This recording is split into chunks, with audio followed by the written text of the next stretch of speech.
Yes, friends, we have discussed simple calculation or some primary calculation of computing depreciation. Just revise the same. The first of all, depreciation is allowable on WDV basis. Depreciable is allowable as per block of asset method under the Income Tax Act. Rates of depreciation are provided by income tax rules or under an income tax rules. And you have to compute depreciation as per that. Depreciation is not available as per the number of days for which assets are held. તમને યાદ હશે depreciation number of days પ્રમાણે છે જ નહીં. If the asset is acquired during the previous year, whether it is used for 365 days or 200 days, depreciation shall be available. Depreciation available મળે. No depreciation shall be allowed on asset transferred during the year. જે asset transfer કરી છે એના ઉપર કોઈ depreciation ન મળે મિત્રો. Suppose you have transferred yesterday, we have checked one question in which asset is sold. Then two surprising things were there. ત્યાં તમને બે વસ્તુમાં તમને થોડું આશ્ચર્ય થયું. One is even though asset is transferred at the end of the year, on the last day of the year, in the yesterday's example, the last day of the year, still no depreciation was allowed for that asset. Against this, in case of accountancy, when asset is transferred during the last day or if asset is transferred on the last day of the year, whole depreciation means 364 days depreciation shall be allowed, shall be debited to the P&L account. But under the Income Tax Act, depreciation ની તો વાત નોખી અંદાજ અનોખો એ બાદ નથી જ મળતું.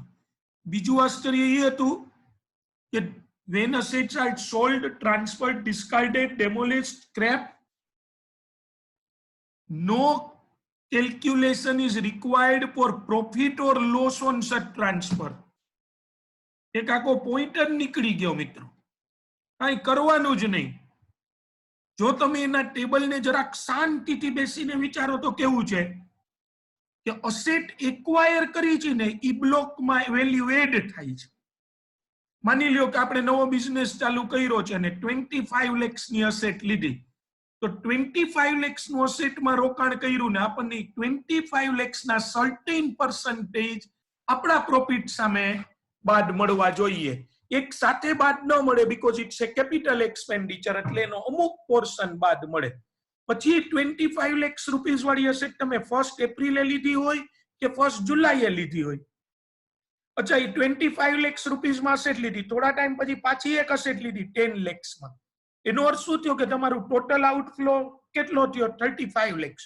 તો તમે તમારા બિઝનેસ માટે, એના મેન્યુફેક્ચરિંગ પ્રોસેસ માટે અથવા બિઝનેસના કોઈ પણ પર્પઝ માટે તમે અસેટ લીધી 35 lakhs ની, બે વાર લીધી 25 lakhs 10 lakhs, એ પૂરેપૂરા તમને આ વખતે બાદ ન મળે.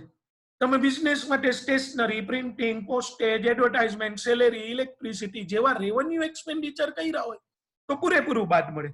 હવે ડેપ્રિસિએશન જે એટલે કે કેપિટલ એક્સપેન્ડિચર છે એનું ડેપ્રી મળે તો આ લમસમ આ લોકોએ કહી દીધું ભાઈ પ્લાન્ટ એન્ડ મશીનરી છે તો 15%.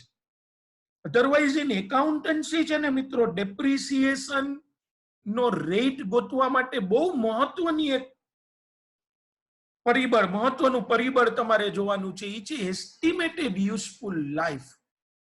Estimated useful life. જો એ મશીન લાંબા સમય સુધી છે તો એનો ડેપ્રીનો રેટ જુદો છે. તમે સ્ટ્રેટ લાઇન મેથડ ખાલી યાદ કરો તો એનું ફોર્મ્યુલા પણ શું હતી? Original cost minus scrap value, estimated scrap value divided by estimated useful life. ત્યાં પણ પ્રિન્સિપલ તો એ જ હતો કે કેપિટલ એક્સપેન્ડિચર છે એ એક જ વર્ષમાં બાદ ન મળે, પણ જ્યાં સુધી એના બેનિફિટ્સ મળે ત્યાં સુધી બાદ મળે. એ કન્સેપ્ટ અહીંયા છે. પણ અહીંયા દરેકે દરેક વ્યક્તિ પોતાની રીતે ડેપ્રિસિએશન કેલ્ક્યુલેટ કરે, એની એસ્ટિમેટેડ યુઝફુલ લાઈફ એનું પોતાનું એક એસ્ટિમેશન છે ને estimation is subject to differ between all the person. તો કેવડું ઇન્કમ ટેક્સ નું કેલ્ક્યુલેશન કરતી વખતે કેટલું બધું જેને કહી શકાય કે અલગ અલગ બધાના ડેપ્રી કેવી રીતે ગણ્યાની જોવા પડે. એક જ કંપનીમાં બધી એસેટ નું અલગ કેલ્ક્યુલેશન કરવું. So it becomes A time consuming process. હવે ઇન્કમ ટેક્સમાં ડેપ્રીસિએશન કદાચ થોડું ઘણું આગા પાછું થાય ને મિત્રો, મીન્સ ઓવર અલાવન્સ મળે કે અંડર અલાવન્સ મળે સપોઝ, તો એને કારણે તમારી કોઈ ફાઇનાન્શિયલ પોઝિશનમાં ફેર નથી પડતો. Because accounting or financial statements show the financial position and profit. Income tax માટે જે પ્રોફિટ ગણીએ છે ને તો કેટલો ટેક્સ લેવો એના માટે જ ગણીએ છે. એટલે આ લોકોએ શું કીધું કે બધા માટે એક સિમ્પલ અને યુનિક કેલ્ક્યુલેશન રાખી. બાકી ઓલું બધું તો તમે કરો જ છો, એસ્ટિમેટેડ યુઝફુલ લાઈફ ને profit or loss on cell of asset ને ઈ પ્રમાણે તમે તમારા ફ્યુચર ડિસિઝન મેકિંગ ને એના માટે તમારું એકાઉન્ટિંગ છે જ તમારી પાસે. આ કોના જેવી વસ્તુ છે કે તમારી પાસે એક મોબાઈલ ઓલરેડી સ્માર્ટફોન છે જ, બરાબર છે, એમાં બધી ફીચર્સ ને બધું અવેલેબલ છે. હવે ક્યાંક તમારે કોઈ વાર ક્યાંક બહાર જવાનું છે અને ત્યાં તમને એવું થાય છે કે એ જગ્યાએ કોઈ એડિશનલ ફોન હોય ખાલી, તો પણ તમને, કારણ કે તમે તમારા પર્સનલ જે ફોન અમુક હોય તો એ લઈ શકો ને, જ્યારે આ સ્માર્ટફોન જે તમારા જેમાં સિમ કાર્ડ છે ને બધાને આપેલા જ, એનો તમારે ઉપયોગ ઓછો કરવો છે એ નંબરનો, પણ સાથે રાખવું પડે એમ છે, જરૂરી છે, તો તમે શું કરો છો, એક સિમ્પલ મોબાઈલ કીપેડ, કે ભાઈ કદાચ ક્યાંય જરૂર પડે અથવા તો ઓલો ફોન બગડી જાય તો ક્યાંય આપણને ટૂંકમાં આપણા જેને કહી શકાય એક્સેસિબિલિટીમાં પ્રોબ્લેમ ન થાય. કહેવાનો મતલબ એ છે કે જે બીજો ફોન લ્યો છો એમાં તમે એટલું જ વિચારો છો કે ભાઈ આની જરૂરિયાત શું છે આ બીજા ફોન, અથવા ઘણા ઘરે એક ફોન રાખે છે તો શું વિચારે છે કે ભાઈ ઓલરેડી આપણી પાસે એક બધું કામ થઈ શકે એવો સ્માર્ટફોન તો છે જ, હવે એક એડિશનલ ફોન રાખવો જ આપણા બિઝનેસને કારણે, આપણા કોન્ટેક્ટ્સને કારણે એક જરૂરી છે, પણ એમાં કોઈ નેટ ફેસિલિટી કે કેમેરા કે એવું કશું એમાં જરૂર નથી. તો એક સિમ્પલ, તો એ તમે કેમ એ જે ફોન લ્યો છો એ સિમ્પલ લ્યો છો, કારણ કે એનો પર્પઝ એ છે. એમ ઇન્કમ ટેક્સ એક્ટનો પર્પઝ એ શું છે કે ભાઈ પ્રોફિટ કેલ્ક્યુલેટ કરવો છે, પણ એસ્ટિમેટેડ યુઝફુલ લાઈફની કોઈ જરૂરિયાત નથી.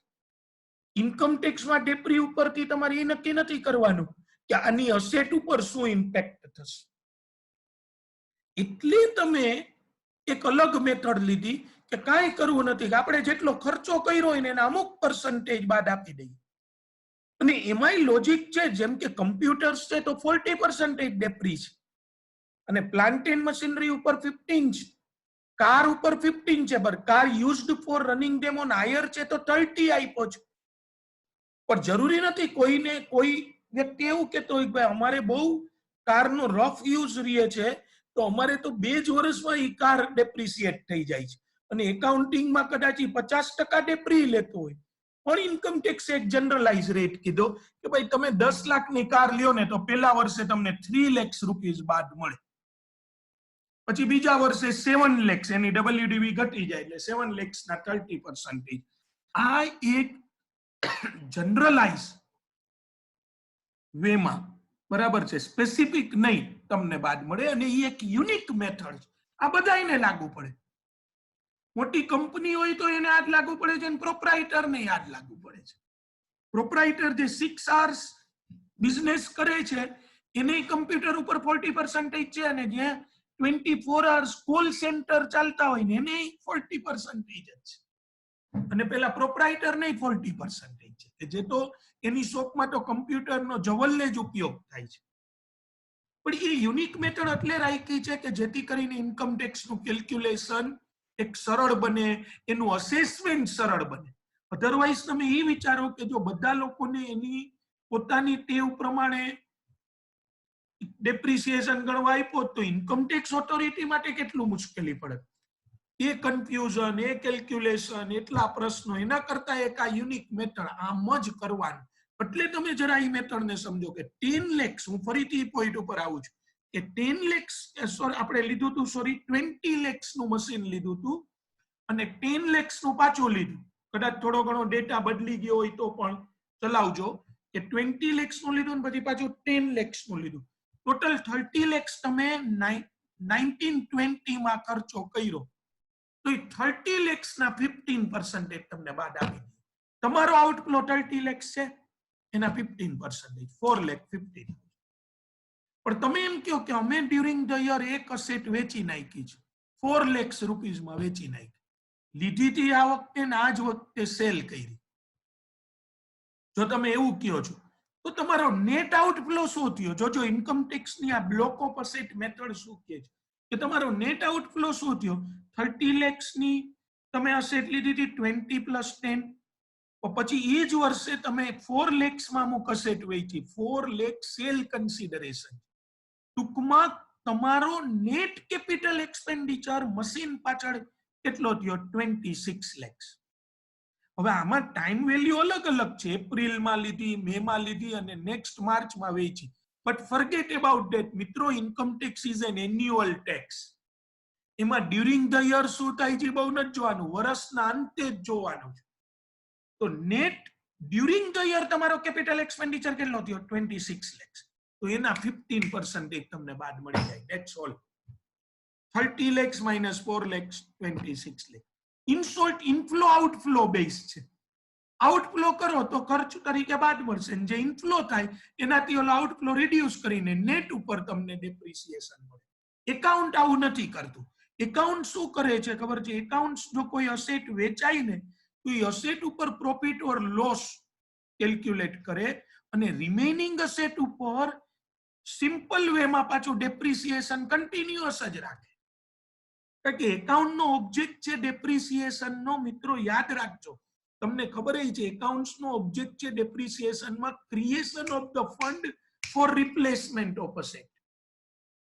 ત્યાં દરેકે દરેક અસેટ નો અલગ અલગ હિસાબ એટલે રાખી છે કે આપણે એ પ્રમાણે પ્લાનિંગ કરી છે કે આ ફલાણી અસેટ 5 વર્ષે એની લાઈફ પૂરી થઈ જશે, ત્યાં સુધીમાં આટલું ફંડ તૈયાર કરવાનું.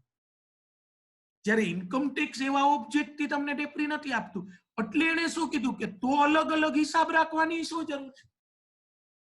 અને એટલે એમાં બ્લોક ઓફ અસેટ નો કન્સેપ્ટ.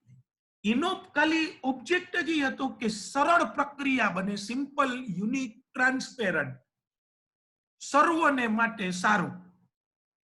બરાબર છે? સર્વજન સુખાય સર્વજન હિતાય. એટલે કે બધાને જેનો ફાયદો થાય અને બધાને જેમાંથી કેલ્ક્યુલેશન માંથી આનંદ મળે, સુખ મળે, એને માટે એને આ કર્યું. એટલે આ method.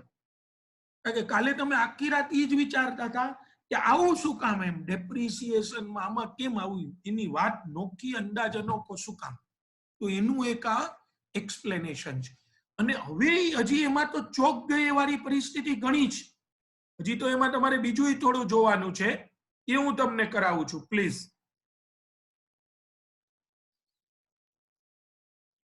Yes, Divyaraj C has raised the hand. Please Divyaraj, બોલો.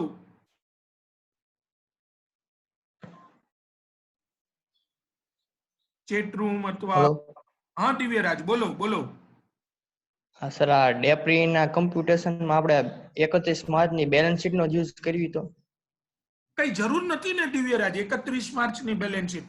માની લે કે તારા કોઈ ક્લાયન્ટ તારી પાસે આવે છે તો એની પાસેથી તું પીએનએલ બેલેન્સ શીટ તો લઈશ જ, પણ તારે આ ઇન્કમ ટેક્સ મુજબ, બધા સાંભળજો આ જવાબ, કે ઇન્કમ ટેક્સ મુજબ તારે ડેપ્રી ગણવો હોય તો તારે એની પાસેથી શું માહિતી લેવી પડશે? માન કે એનો આ વર્ષનો જ બિઝનેસ, હજી આ પહેલું જ વર્ષ છે, 1920 પીવાય 1920 આપણે રાખીએ મિત્રો, આપણું પીવાય ઈ છે. તો 1920 માં તારે એની પાસેથી શું માહિતી લેવાની? વર્ષ દરમિયાન તમે કેટલી અસેટ લીધી એ માહિતી, એની ડેટ લેવાની દિવ્યરાજ, એની ડેટ લઈને માહિતી લઈ લેવાની. અચ્છા, બેલેન્સ શીટ શું કામ ન આવે? તું જ કેજો જરાક વિચારીને કે બેલેન્સ શીટ એટલો મહત્વનો. બેલેન્સ શીટ ઉપરથી તને કઈ કઈ અસેટ છે એ ખબર પડશે, પણ એના ફિગર્સ તને બહુ કામ નહીં આવે. શું કામ, તું કહી શકે? Can anyone else? બીજું કોઈ કહી શકે કે બેલેન્સ શીટ જે કે છે દિવ્યરાજ, હું એવું કહું છું કે એમાં અસેટ નું નામ જણાય એટલા પૂરતું બેલેન્સ શીટ જોવાય, પણ એના ફિગર્સ બહુ કામ ન આવે. उसका राज क्या है?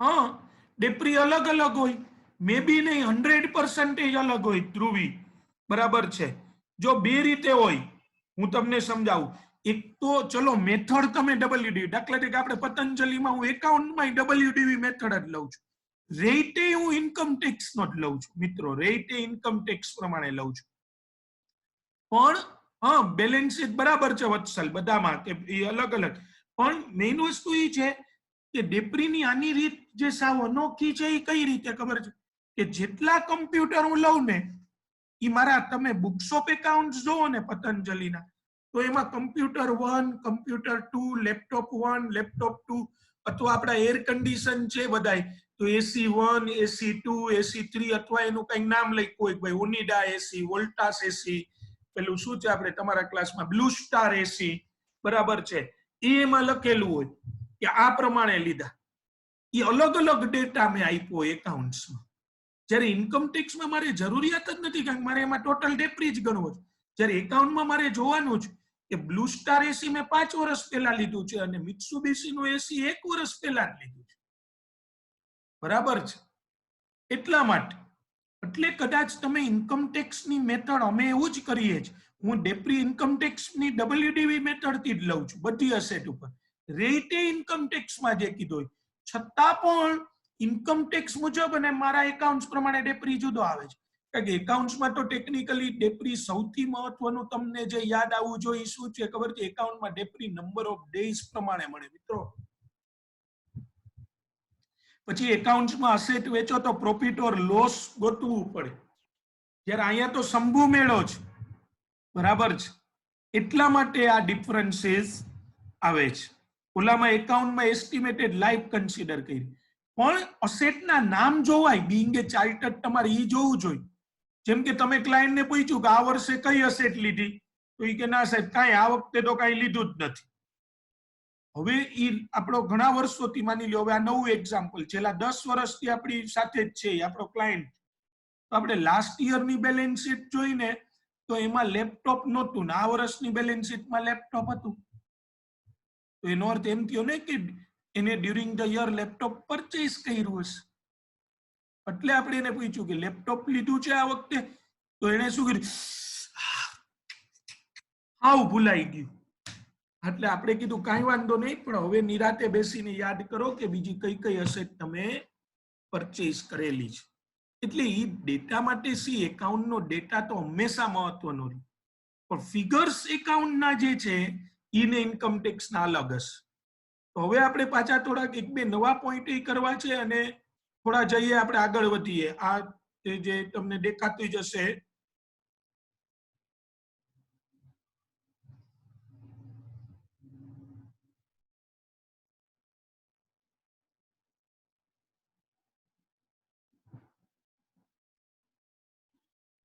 ચલો જો એબીસી લિમિટેડ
ચલો મિત્રો, કમ્પ્યુટ ડેપ્રિસિએશન.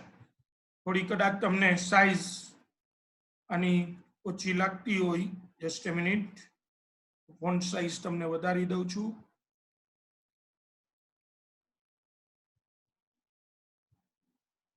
જોવો જોઈ.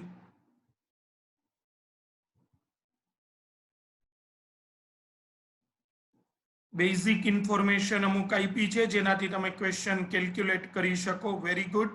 અમુક જવાબો આવી ગયા છે. હા, ઓપનિંગ WDV છે 25 lakhs.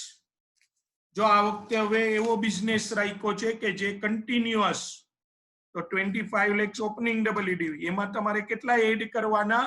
બ્લોક બનાવજો. અત્યારે નહીં, અત્યારે આપણે ભલે આમ ગણીએ 25 lakhs પ્લસ 12 lakhs, 12 7 lakhs ની લીધી અને 5 lakhs ની, એટલે 12 lakhs, 37 lakhs. એમાંથી 450 બાદ કરી નાખવાના, એટલે 32,50,000 રે ફ્રેન્ડ્સ.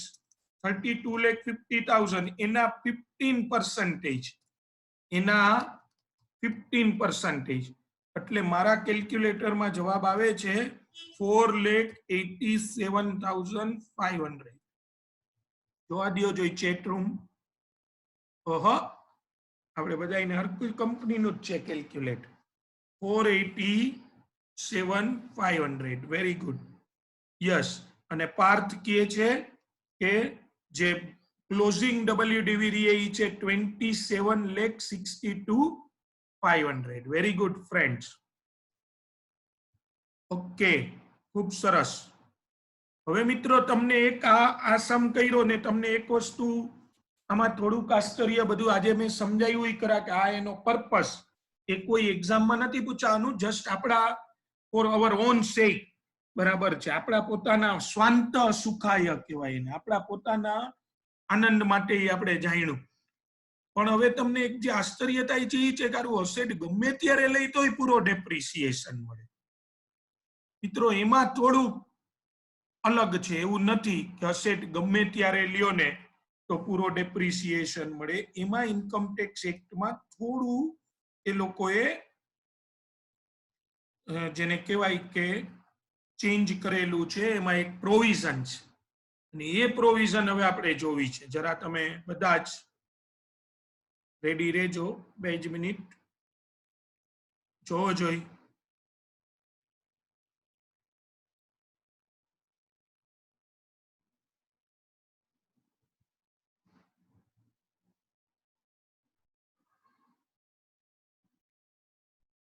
એક જ minute. Yes, see this point number H. Depreciation in case of newly acquired asset. Friends, depreciation in case of newly acquired asset. Rule of 180 days in case of newly acquired. કાલે જે આપણા અમુક મિત્રો આ બોલી રહ્યા હતા. In case of newly acquired asset, assessee can claim 50% of normal depre if the following two conditions are satisfied. If asset is acquired during the previous year. Newly acquired એટલે શું ખબર છે? આપણા પ્રમાણે newly acquired એટલે જે થોડાક સમય પહેલા લીધું હોય ને એને આપણે newly acquired કહીએ.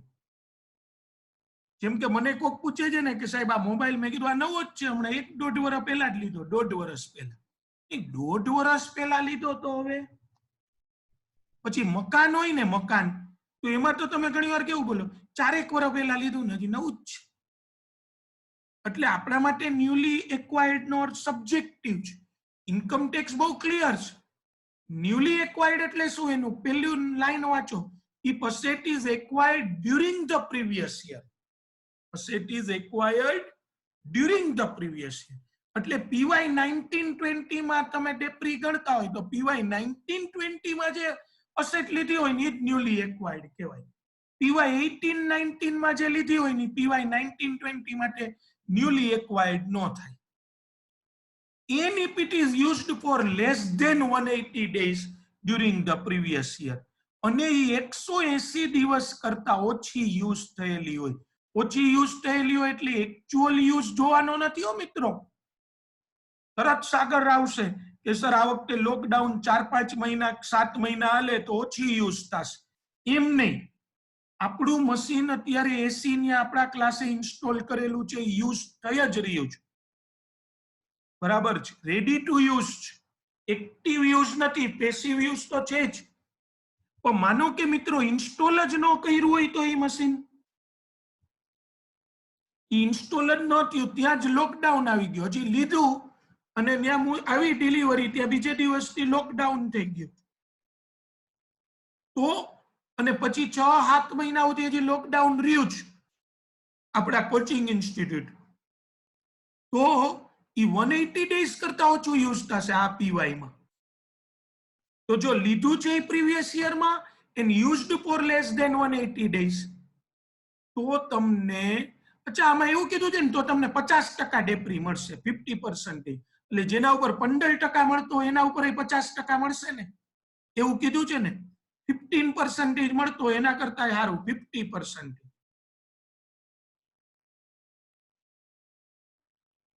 જો તો હા, એવું નથી કીધું Kritik, yes good. 50% of normal ડેપ્રી, જે ડેપ્રી ના રેટ છે ને એના 50%. જો 15 હોય તો 7.5, 40 હોય તો 20%. હવે માની લ્યો મિત્રો કે કોઈ વ્યક્તિ 31 માર્ચ 20 ના, સાંભળજો ડેટ, 31 માર્ચ 20 ના દિવસે કમ્પ્યુટર્સ લે પોતાના બિઝનેસ માટે, 31 માર્ચ 20, અને કોઈ વ્યક્તિ 1 એપ્રિલ 19 ના લે, વર્ષના પહેલા દિવસે લે, વર્ષના છેલ્લા દિવસે 1-1 લાખ રૂપિયાનું લે છે, મિસ્ટર એક્સ મિસ્ટર વાય, બેયને સેમ ડેપ્રી ન મળે. મિસ્ટર એક્સ છે ને એને 1 એપ્રિલ 19 ના 1 લાખ નું લીધું, 1 એપ્રિલ 19 ના 1 લાખ, તો મિસ્ટર એક્સ ને 40,000 નો ડેપ્રી મળશે. અને મિસ્ટર વાય એ 31 માર્ચ 20 ના લીધું, 31 માર્ચ 20 ના લાસ્ટ ડે ઓફ ધ, તો યસ ચેલ્સી બરાબર છે, મિસ્ટર વાય ને 1 લાખ ના 20% જ મળશે, બરાબર. કા કહેતા હતા ને કે કોઈ નંબર ઓફ ડેઝ પ્રમાણે ડેપ્રી મળે નહીં, પેલા કાલે અમને આ શીખવાડ્યું ને હવે આજે આ નવું શીખવાડે છે, એવું કાંઈ નથી. હજી એમ જ કહું છું કે નંબર ઓફ ડેઝ પ્રમાણે ન જ મળે ડેપ્રિસિએશન, નંબર ઓફ ડેઝ પ્રમાણે ડેપ્રી નથી જ. હવે તમે વિચારો 180 દિવસથી વધારે યુઝ કરી હોય ને હશે તો ફૂલ ડેપ્રી, અને 180 દિવસથી ઓછી યુઝ કરી હોય ને તો હાફ, પછી 25 દિવસ હોય તો હાફ યુઝ કરેલી હોય તો હાફ, 1 ડે યુઝ કરી હોય તો હાફ, 175 ડેઝ યુઝ કરી હોય તો હાફ, અને 365 ડેઝ યુઝ કરી હોય તો ફૂલ, 300 ડેઝ યુઝ કરી હોય તો પણ ફૂલ. અને આ મીટિંગની ટાઈમ લિમિટ પૂરી થઈ છે, તો ન્યૂ મીટિંગમાં મળીએ છીએ, આવી જાઓ, પછી ત્યારે પાછો આ પોઈન્ટ કન્ટિન્યુ રાખીએ છીએ. Thank you. Yes, depreciation in case of newly acquired asset. Let's again go with this particular provision, rule of 180 days in case of newly acquired asset. In case of newly acquired asset, assessee can claim 50% of normal depreciation if following two conditions are satisfied. Jara jojo koi conditions? If asset is acquired during the previous year, and if it is used for less than 180 days, if it is used for less than 180 days during the PY, મિત્રો exact 180 days use થયા હોય તો computer છે exact 180 days use થયું 50. હે 50%. તો 50%, everyone exact 180 days. બરાબર દિવ્યરાજસિંહ, પણ હું પૂછું છું એનો જવાબ, એ તો અહીંયા લખ્યું છે લેસ ધેન 180 એમ. હું એમ પૂછું છું કે if it is use for less than 180 days હોય, એક્ઝેક્ટ 180 હોય તો શું કરવાનું એમ. Full depreciation, yes. 180 is not less than 180 મિત્રો, 180 છે ને, એ 180 થી ઓછા નહીં. આ ये ICI है मेरे दोस्तों. ત્યાં 185 એ નહીં હોય, 175 એ નહીં હોય. ત્યાં એ લોકો એવી રીતે અસેટ લેવડાવશે કે જે એક્ઝેક્ટ 180 જ હશે. જો એક્ઝેક્ટ 180 હોય ને તો ફૂલ ડેપ્રી. હવે તમને જે ક્યારનું આશ્ચર્ય થાય છે કે સર એકાદો ક્વેશ્ચન હોય તો અમને ખબર પડે. તો જો હું આપું છું તમને એક ક્વેશ્ચન, પ્લીઝ.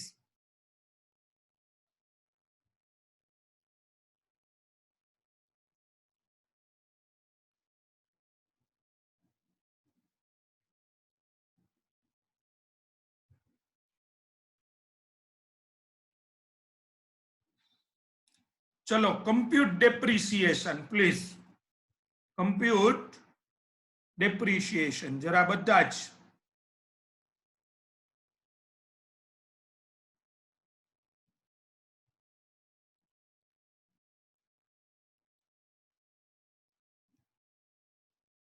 કાલ શીખવાડ્યું હતું તમને.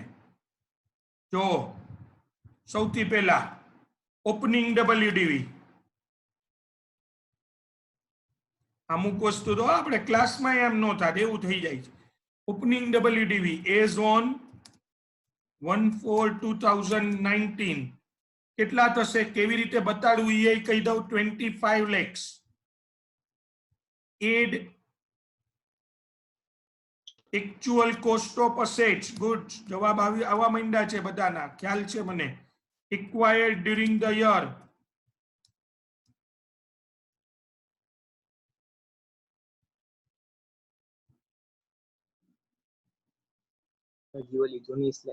Actual cost of asset acquired during the year.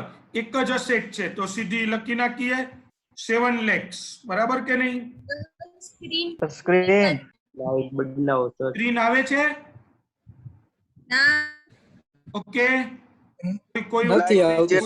કોઈ વાંધો નહીં. એક જ મિનિટ. નો ઇશ્યુ. હવે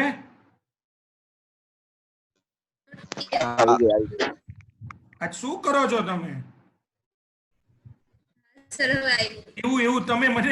એવું મને તમે પૂછવા માંગો છો?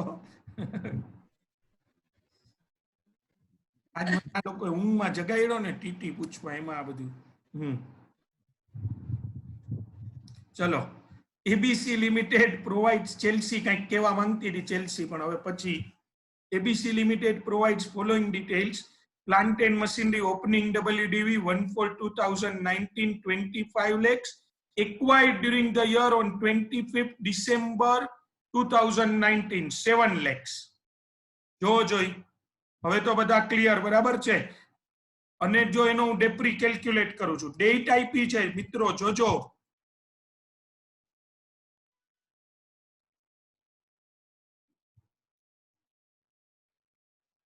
Actual cost of asset acquired કેટલી થશે? 7 lakhs થશે. એટલે ટોટલ થઈ જશે. ચલો હવે તો ડેપ્રી કયો, જવાબ આપો મને. હું એમ કે તમે ચેટ રૂમમાં એના જવાબો આપો છો. આવી ગયો 427,500. પાછો ઓલી વખતે આ જ ને આ વખતે એ જ બાપુ. ગજબ છે.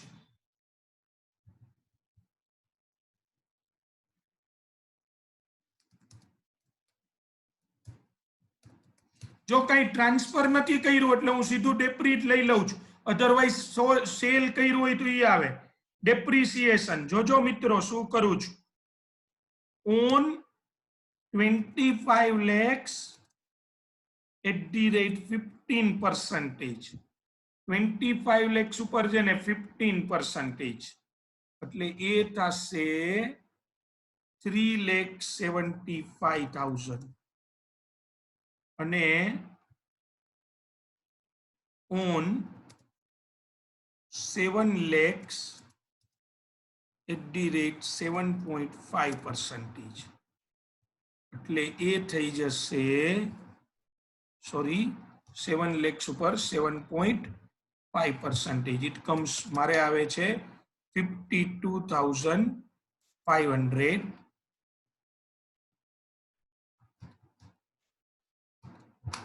Total it comes 4,27,500. 4,27,500 અને એટલે થશે બેલેન્સ આફ્ટર ડેપ્રી જોવો જોઈ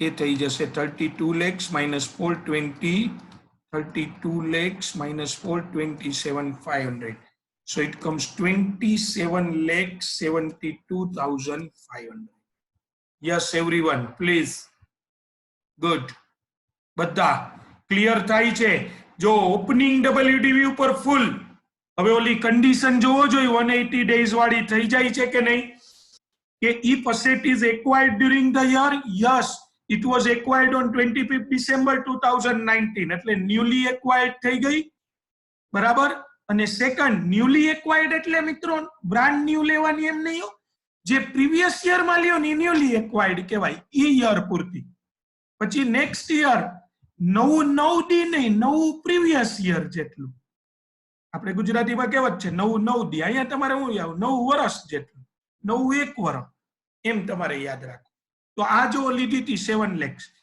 અને 25 ડિસેમ્બર 2019 લીધી 25 ડિસેમ્બર 2019 અને હવે વર્ષ ક્યારે પૂરું થાય 31 માર્ચ 2020 ના તો 31 માર્ચ 2020 સુધીના દિવસો ગણો તો એ 180 ડેઝ થી ઓછી યુઝ થઈ ફ્રેન્ડ્સ બરાબર છે તો જો 50% ઓફ નોર્મલ ડેપ્રિસિએશન ત્યાં લાગુ પડે હવે થોડો ક્વેશ્ચનમાં ચેન્જ કરું છું થોડો ક્વેશ્ચનમાં ચેન્જ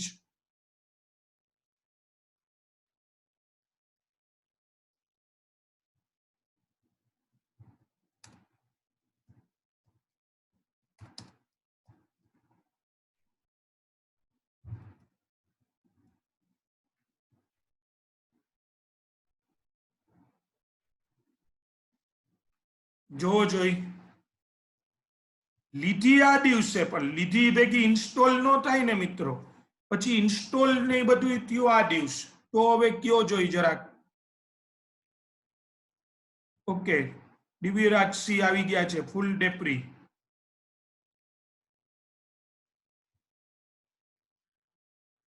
નો change Dhruvi Priyansh same answer Chelsea કે છે અભય સી વિશ્વા બરાબર છે સાવ સાચી વસ્તુ છે યસ વત્સલ બરાબર નિખંજ સાચી વસ્તુ છે મિત્રો શું થયું જો even though asset is acquired on 25th May 2019 ફરીથી તમને એકવાર રૂલ યાદ દેવડાવી દઉં if asset is acquired during the previous year yes it was acquired on 25th May 2019 but it is installed મિત્રો ત્યાં સુધી તો ઇન્સ્ટોલ નથી થઈ તો રેડી ટુ યુઝ એને યુઝ કરી શકાય એવી કેપેસિટીમાં એ ક્યાં દિવસે આવી તો કે એ આવી 25th નવેમ્બર ત્યાં સુધી તો એ આપણે આપણી ફેક્ટરીમાં ક્યાંક ખૂણામાં પડી હતી એનો કોઈ યુઝ નહોતો તો હવે તમે યુસેજના દિવસો ગણો બરાબર છે યુસેજના દિવસો ગણો જો યુસેજના દિવસો તમે ગણશો મિત્રો તો 180 દિવસથી ઓછા આવશે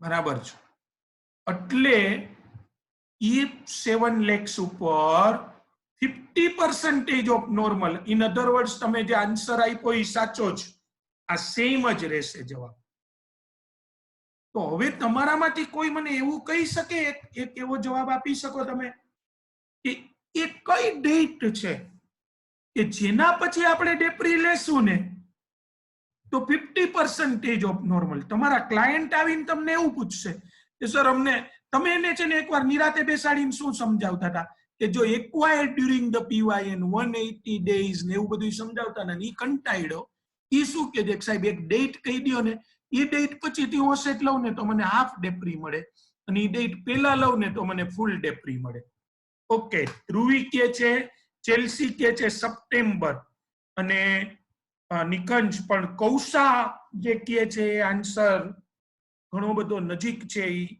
જવાબથી સુમિત આપણે 30 સપ્ટેમ્બર વાળી પહેલા વાત કરીએ પછી 3 ઓક્ટોબર કૌશાનો આન્સર એ જોઈ લઈ મિત્રો આ 1920 નું વર્ષ તમને જે એક્ઝામમાં પૂછે ની પીવાય 1920 હોય ફરીથી યાદ રાખજો પીવાય 30 સપ્ટેમ્બરે તમે યાદ રાખો બધાએ કે અસેટ તમે લીધી છે 30 સપ્ટેમ્બરે, 30 સપ્ટેમ્બરે તમે અસેટ લીધી છે, તો જો હવે સપ્ટેમ્બર 19 બધા કેલ્ક્યુલેટરમાં સપ્ટેમ્બર એનો એક દિવસ, જે દિવસે અસેટ લ્યો એ ગણાય, ઓક્ટોબર, નવેમ્બર, ડિસેમ્બર, હું ગણું છું દિવસો, જાન્યુઆરી, ફેબ્રુઆરી 20 આવે મિત્રો, 29, અને માર્ચ. મિત્રો ઓર્પેટ કંપનીનું કેલ્ક્યુલેટર છે 184 દિવસ બતાડે છે, 184 ડેઝ. જો 30 સપ્ટેમ્બરે લ્યો તો તમે કીધું 3-4 દિવસ માટે બહુ માથાકૂટ ન કરાય, ના એવું ન હોય, જે રૂલ હોય ને જ લાગુ પડે ફ્રેન્ડ્સ. ચલો ડેટ બદલાવાની છૂટ, એટલે જાણે 30 સપ્ટેમ્બર તો ભૂલી જ જાઓ. અક્ષિત છે એ ગાંધી જયંતિ કે છે, બરાબર છે, 2 ઓક્ટોબર. અક્ષિત 2 ઓક્ટોબરે લઈએ, પાછું ગણીએ, ઓક્ટોબરમાં 31 દિવસ, 2 ઓક્ટોબરે લીધી એટલે બીજી ગણાય, બીજી તારીખ, એટલે એક દિવસ કાઢી નાખ ઓક્ટોબરનો, એટલે 30 દિવસ ઓક્ટોબરના. ઓક્ટોબર, નવેમ્બર, ડિસેમ્બર, જાન્યુઆરી, ફેબ્રુઆરી 20 એટલે દિવસો 29, માર્ચ 31. અક્ષિત 182 દિવસ આવ્યા મારે, 182 ડેઝ. એમ નહીં કૃતિક 181 દિવસ ગણો એમ બરાબર, પણ તમે ગણો, મને કાં કયો છો કૃતિક? એ તો હું તમને પૂછું છું. ઓકે, 4th ઓક્ટોબરે હવે લઈએ, 4th અથવા વત્સલ જે કે છે 5th. મિત્રો જે દિવસે અસેટ લ્યો ને રાતના 11:15 લ્યો ને તો પણ એ દિવસ ગણાય, એ દિવસ ગણાય. હા યાદ રાખજો. હવે 4th ઓક્ટોબરે અસેટ લીધી એટલે 31 - 4 કરો, સોરી 31 - 3 કરો, 31 - 3, કારણ કે 4th ના તો તમે લીધી જ. જો તમે એવું કયો છો તો આ બધાએ જે 4th લઈ કોઈ, તો 3 દિવસ કાઢ્યા એટલે 28 ઓક્ટોબરના, નવેમ્બરના 30, ડિસેમ્બરના 31, જાન્યુઆરી 31, ફેબ્રુઆરી 29 અને માર્ચ 31. આયુષી, નિખંજ, અભયસિંહ, પાયલ, બધા, સોરી પાયલ નહીં, ના એ બધાને કહો, અભયસિંહ નહીં ભાઈ, 180 દિવસ ત્યાં. એટલે એનો અર્થ શું થયો મિત્રો? 5મી ઓક્ટોબરે, 5મી ઓક્ટોબર.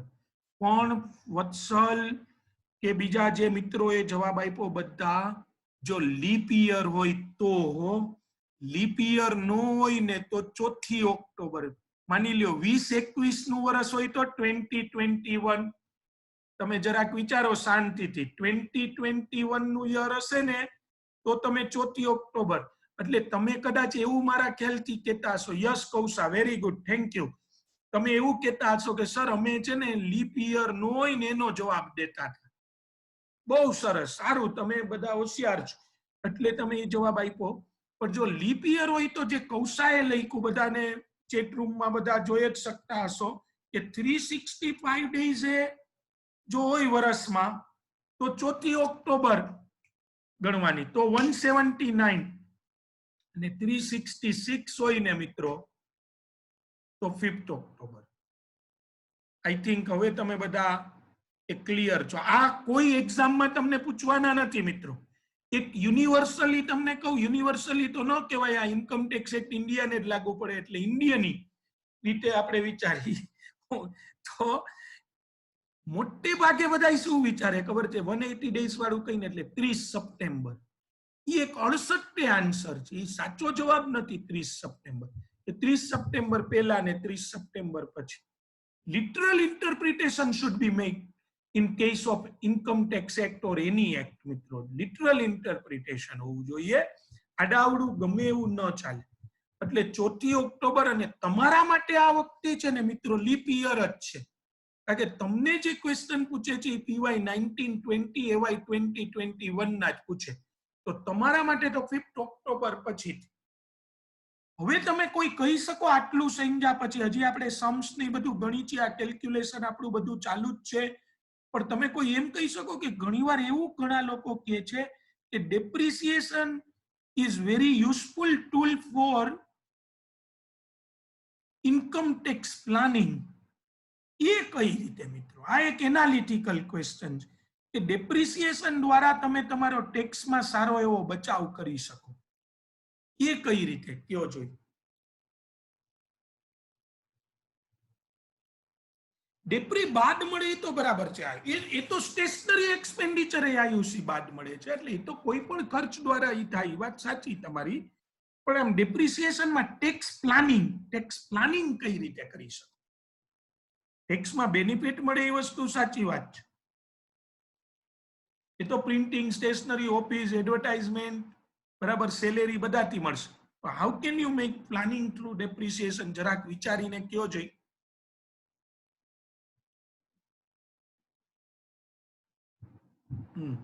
આવ્યું ચેલ્સી કે છે because we can calculate it as before and after 180 days. બરાબર, ટેક્સ વધારે થતો હોય ને અસેટ લેવાની હોય તો સ્ટાર્ટિંગમાં લેવાય, બરાબર છે. એક્ઝેક્ટ 180 ડેઝ એ લેવાનું, સાચી વસ્તુ છે. સુહાગા બધા અને બીટેસ કે 180 ડેઝ પહેલા લ્યો તો ફૂલ ડેપ્રી, સાવ સાચું. જે તમે કહો છો એનું ટેક્સ પ્લાનિંગ એ રીતે થાય મિત્રો, બીજો કોઈ આમાં એકાઉન્ટમાં આવું નથી. ત્યાં તો આપણને નંબર ઓફ ડેઝ માની લ્યો કે તમે 31 માર્ચ છે, જરા મિત્રો કેલ્ક્યુલેટર સાથે રાખજો, 31 માર્ચના તમે 10 લાખ રૂપીસના કમ્પ્યુટર્સ લ્યો છો. તમારે જો એવું નહીં કરવાનું કે ડેપ્રી લેવા માટે કમ્પ્યુટર લીધા, એમ નથી. તમારે બિઝનેસમાં કમ્પ્યુટર્સ લેવાના જ હતા અને તમે એપ્રિલમાં કેમ લેવાના હતા, એની બદલે થોડું ટેક્સ પ્લાનિંગ આવું કરી શકાય મિત્રો. થોડીક જરૂરિયાત હતી પણ તમારે પૈસાની વ્યવસ્થા નહોતી થતી, એટલે તમે નિર્ણય ડેફર કરતા હતા. હવે શું કરો, ગમે એવી લોન લઈ, બોરોઈંગ, કદાચ હાઈ કોસ્ટ બોરોઈંગ હોય તોય લઈ લ્યો. અને એક એક્ઝામ્પલ રાખો, યસ કૃતિક બરાબર છે કે તે સુધાર્યું, અને તારો કહેવાનો મતલબ એ જ હશે કે એન્ડિંગમાં સ્ટાર્ટિંગ કરતા. ગુડ. કે 30 lakhs 10 lakhs ના કમ્પ્યુટર મિત્રો જરા સમજજો. પૈસા નહોતા ને તો લોન લીધી, સાંભળો, કમ્પ્યુટર લેવા માટે લોન લીધી, બેંક આપે જ છે. વ્હીકલ લેવા માટે લોન લીધી, તમે અસેટ તમારા મગજમાં ગમે તે રાખો પણ કમ્પ્યુટર્સ રાખી છે. 10 લાખની લોન માર્ચ મહિનામાં લીધી મિત્રો, માર્ચ મહિનામાં 10 lakhsની લોન. તો 10 lakhsની લોન આપણને યરલી આપણને 15% મળી. થોડી હાઈ રેટ ગણવા છે તો 15 નહીં 24 રાખો, મજા આવશે. 24%. કોઈ એક તો પૈસા દેતું નહોતું, માંડ મળી. તો માર્ચ મહિનામાં પહેલા જ દિવસે લોન લઈ લીધી ને, તો માર્ચનું વ્યાજ કેટલું થશે લોનનું? 2%, 20,000 રૂપીસ. તમે કહો સર 24% લેખે, પણ લઈ તો લ્યો, પૈસા થાય ત્યારે એ લોન પરત કરી દેજો. પર્સનલ લોન છે, ગમે ત્યારે પરત કરી શકો. હવે તમે 20,000 નો મિત્રો ખર્ચો કર્યો, લોનનું વ્યાજ, અચ્છા એ વ્યાજે ટેક્સ તરીકે બાદ મળે. આયુસીએ જે જવાબ દીધો તો જેમ ડેપ્રી મળે એમ વ્યાજે મળે, એટલે આ 20,000 ઉપર એ ટેક્સ સેવડ થાય. પણ એને હમણાં બાજુમાં રાખો. હવે એ 10 લાખ રૂપિયાનું તમે 24% લોન લઈને કમ્પ્યુટર લીધા ને મિત્રો, ફાયદો કેટલો થાય ટેક્સમાં એ જરા ગણો તો. એ 10 lakhs ઉપર તમને 40% ડેપ્રી નહીં મળે. વર્ષમાં તમે માર્ચ મહિનામાં લીધું એટલે 20% ડેપ્રી મળશે, એટલે 2 લાખ રૂપિયા તમને ડેપ્રી મળશે. 2 lakhs રૂપીસ ડેપ્રી મળી જશે. અને ડેપ્રી મળશે તો તમને એના ઉપર 30% ટેક્સ સેવ. તમે પાર્ટનરશિપ ફોર્મ છો તો 30% ટેક્સમાં બેનિફિટ, અથવા હાઈ ટેક્સ રેટમાં જ તો 30% ગણો, ડેપ્રીના 30%, 2 lakhs ડેપ્રીના 30%, 60,000. 60,000 રૂપિયાથી તમારો ટેક્સ ઘટી જશે મિત્રો. હવે તમે 1 એપ્રિલે કમ્પ્યુટર લીધું હોત અને 1 માર્ચે લીધું, જરાક વિચાર કરો. તમે કહો સર 1 એપ્રિલે અમને કસ્ટમર પાસેથી રૂપીસ આવી ગયા હોત અને અમે લઈ લીધો હોત, પણ તો એક કામ કરો ને, 1 માર્ચે પર્સનલ લોન બેંકમાંથી 24% લઈ લ્યો, 2% મહિનાનું વ્યાજ. અરે ગામમાંથી મળશે, હજી 3% એ જાવ તોય શું ફેર પડે મિત્રો? 3%, 10 લાખ ઉપર 3% એ લોન લ્યો તો મહિનાનું વ્યાજ એટલે કે 3%, એટલે યરલી 36 થયું ને, મહિનાના 30,000 રૂપિયા થયા, 30,000. એની સામે તમે 10 lakhs નું કમ્પ્યુટર લ્યો છો, 20% હાફ ડેપ્રી જ મળશે, 2 lakhs રૂપીસ ડેપ્રી મળે. અને 2 lakhs ના 30% ટેક્સ સ્લેબમાં તમે આવો તો 30% જે 60,000 રૂપીસ થી તમારો ટેક્સ છે એ ઘટી જાય. તો આવી રીતે એવું જ પછી જે અમુકે જવાબ આપ્યા હતા કે માની લો કે કોઈને ઓક્ટોબરના 4મી કે 5મી તારીખે કાર લેવી હતી, કારણ કે કોઈ એનો પોતાનો જન્મદિવસ હતો અથવા એના બિઝનેસ માટે મહત્વનો દિવસ હતો, એટલે 10મી કે 12મી ઓક્ટોબર. तो 10મી કે 12મી ઓક્ટોબરે કાર લેવાના છો મિત્રો, એની બદલે 1 થી 4 ઓક્ટોબરમાં લઈ લ્યો ને, શું ફેર પડશે? 10મી ઓક્ટોબરે 15 લાખની કાર લેવાના હતા, માની લ્યો 6ઠી ઓક્ટોબરે લેવાના હતા, એની બદલે તમે 5મી ઓક્ટોબરે લઈ લીધી. તમે એક દિવસ વહેલી કાર લીધી, તમને ફેર શું પડ્યું? તમે કાર જેવી તેવી તો લેતા નથી ને મિત્રો. 50 લાખની તમે મર્સિડીઝ છોડાવી, 50 lakhsની મર્સિડીઝ ઉપર 15% લેખે તમને ડેપ્રી મળે 7.5 લાખ રૂપિયા, 7,50,000, એના 30% ટેક્સ સેવ થાય, 2,25,000 રૂપીસ. સાંભળજો મિત્રો. અને જો તમે 6 ઓક્ટોબરે લીધી હોત ને તો એના જ અડધા થઈ જાય, 1,12,500. હવે તમને પૂછીને 6 ઓક્ટોબરે કાર ક્યાં લીધી? અરે સર, એક સ્પેશિયલ ડિસ્કાઉન્ટ ચાલુ થતું હતું, 15,000 રૂપિયાનું કેશબેક.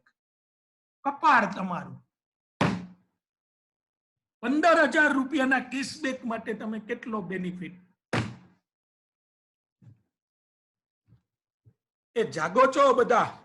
તો આ ડેપ્રિસિએશન નો ઉપયોગ તમે ટેક્સ બેનિફિટ માટે કરી શકો. બરાબર છે મિત્રો? આ મીટિંગ પૂરી નથી થઈ, પણ આજે હું અહીંયા સુધી, જેથી કરીને તમે વહેલા પાછા ફ્રી થઈ શકો હોલ્ડિંગના લેક્ચરમાંથી. Yes, question number, this example, ABZ Limited, plant and machinery opening WDV 30 lakhs, assets acquired 12 lakhs, and it was acquired on 5th July and installed on 5th December.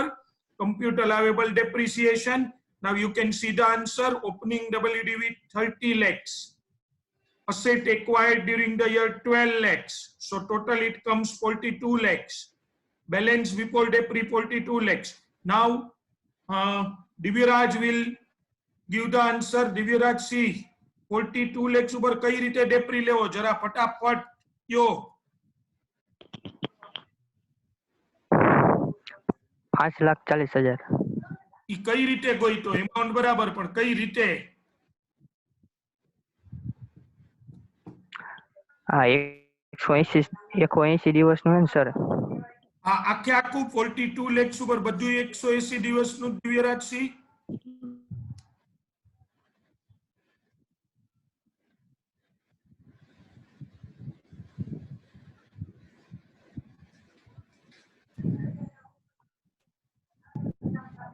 કોઈ વાંધો નહીં, ચલો હું લખું છું. જો જવાબ 30 lakhs ઉપર 15% અને મિત્રો 12 lakhs ઉપર દિવ્યરાજ સિંહ આમ જવાબ આપવાનો 7.5%. તમે કદાચ જવાબ સાચો આપ્યો, પણ બી ક્લિયર કે 30 lakhs ઓપનિંગ WDV છે ને ફ્રેન્ડ્સ, એના ઉપર 15%, સો ઇટ કમ્સ 4,50,000. અને 12 lakhs છે ને એના ઉપર 12 lakhs જે છે એના ઉપર 7.5%, 90,000, અને ઓલું થાય 4,50,000. So 5,40,000 should be your answer. શું કહે છે ચેટ રૂમ? યસ, 5,40,000. ભાવીને આપ્યો છે આન્સર, બરાબર છે. બીજાએ પણ લખ્યો છે, નામ ન બોલાય તો ખોટું ન લગાડવું. અને ક્લોઝિંગ WDV ફ્રેન્ડ્સ, આમ બહુ જરૂરિયાત નથી હોતી ક્લોઝિંગ WDV ની, કદાચ એક્ઝામ પોઈન્ટ ઓફ વ્યૂ થી આપણે કામ કરવું તો પૂરું કરવું. 36,60,000. I think everyone is clear. આ મેં લાસ્ટ ટાઈમ કરાયું હતું, 180 days થી ઓછી અસેટ યુઝ થઈ છે in the previous year. Though it was acquired, though it was acquired, though it was acquired, though it was acquired, though it was acquired on 5th July 2019, it was installed on 5th December 2019. Install મોડું થયું, પછી કદાચ એનો actual use ભલે 5th February 2020 થી કર્યો હોય મિત્રો, એ નથી જોવાનું. રેડી ટુ યુઝ થઈ ગઈ છે, અને એટલે એના ઉપર આપણને 180 days થી ઓછા દિવસ છે એટલે ડેપ્રી રીતે મળશે. Very good. ચલો નેક્સ્ટ પોઈન્ટ આપણે લઈએ. CBZ Limited. CBZ provides following details. Plant and machinery opening WDV as on 1/4/2019 80 lakhs. Assets acquired on 5th July 19 25 lakhs. And asset acquired on 12/12/19 12 lakhs. Some of the assets are sold at rupees 8 lakhs. Compute allowable depri for AY 2021. And the rate of depri is 15%. आ जाओ, unmute થઈને please. હવે થોડુંક એવું રાખો કઈ કામ chat room બરાબર છે અનમ્યુટ થઈને જવાબ આમાં કઈ રીતે કરવું મને જરા આ ટેબલ પૂરું કરાવો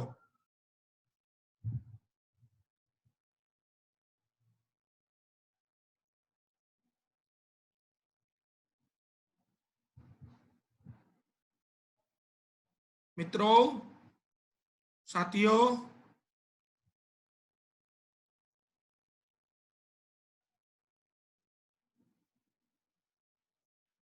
ચલો કોણ છે કોણ આવશે કે હું કહું ઈ કરશે ચલો please who will give the answer try તો કરો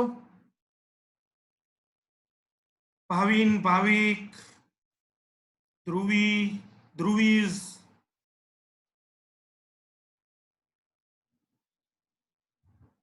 પાર્થ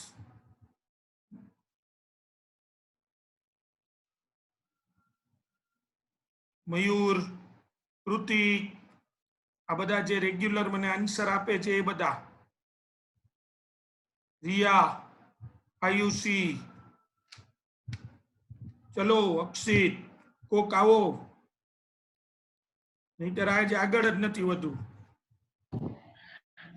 Opening WDV 80,000. 80 lakhs હા Ha, sorry, 80 lakhs. પછી assets acquired on 5th July 25 lakhs.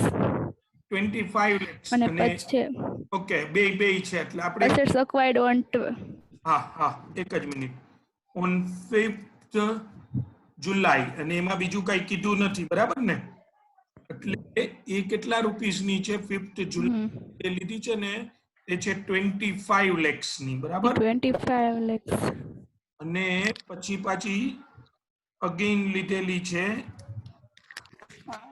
છે હા, 12th એ ડિસેમ્બર કેટલાની ના છે ઓન 12 યસ ગુડ 12/12/2019 ના છે 12 lakhs બરાબર એટલે 12 ડિસેમ્બર આપણે ઉપર જેમ લખ્યું એમ જ લખીએ અહીંયા 12 ડિસેમ્બર ચલો એ લીધી છે 12 lakhs good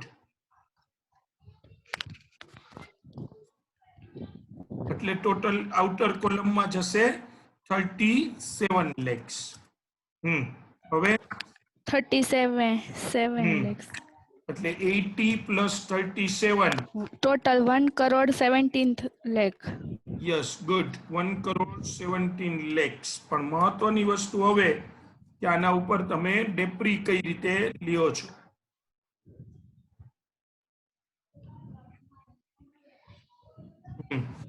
assets transfer during the year nil છે 8 lakhs એટલે આ એમને જ રહેશે ચલો અને હવે ડેપ્રી મને કયો કઈ રીતે લેશો આમાં ડેપ્રી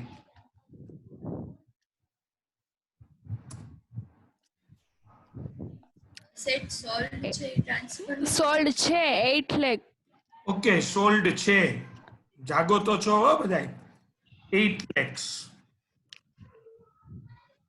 તો આ થઈ જશે 1,09 lakhs કરોડ 9 lakh હા 9 lakhs બરાબર છે હવે ડેપ્રી મને ગણી દ્યો કઈ રીતે યસ ફ્રેન્ડ્સ એવરીવન જો અહીંયા 80 lakhs આ ફર્સ્ટ ટાઈમ ઇન ઇન્ડિયા છે લાસ્ટ ટાઈમ એક જ મિનિટ લાસ્ટ ટાઈમ હજી સુધી નવી અસેટ લીધી હતી 180 ડેઝ વાળી પણ કોઈ ટ્રાન્સફર નહોતી કરી હવે કઈ અસેટ સેલ કરી ની તો કીધું જ નથી સમ ઓફ ધ અસેટ પણ કઈ તો કે ઈ ખબર નથી અને 1,09 lakhs છે તો આમાં કોના ઉપર ફૂલ ડેપ્રી લેવો ને કોના ઉપર હાફ લેવો ને બધું આવું કન્ફ્યુઝિંગ થઈ ગયું છે ચલો ચેલ્સી કયો ચેલ્સી છે ને જવાબ દેવામાં FIFO method.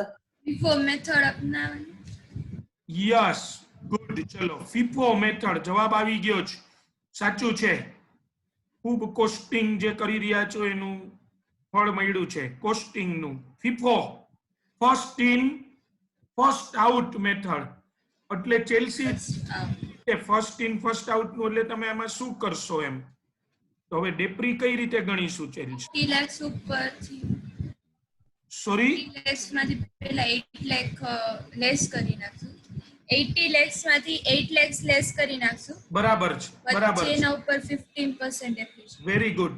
અને બાકીના જે 37 છે જે ન્યુલી એક્વાયર્ડ છે એ ઉપર 7.5% એવું કરી ચેલ્સી જોઈ. હા 25 lakhs ઉપર પૂરેપૂરા આવશે 50% અને 12 lakhs ઉપર હાફ થશે 7.5%. બરાબર, સાવ સાચું.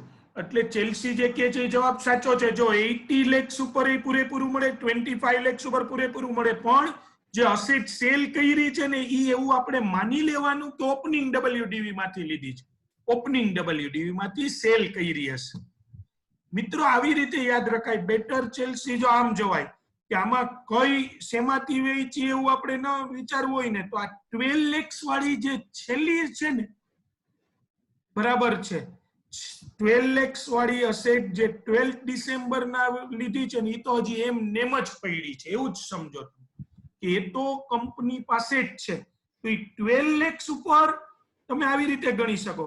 એ 12 lakhs ઉપર છે ને 7.5% જ મળે બધા.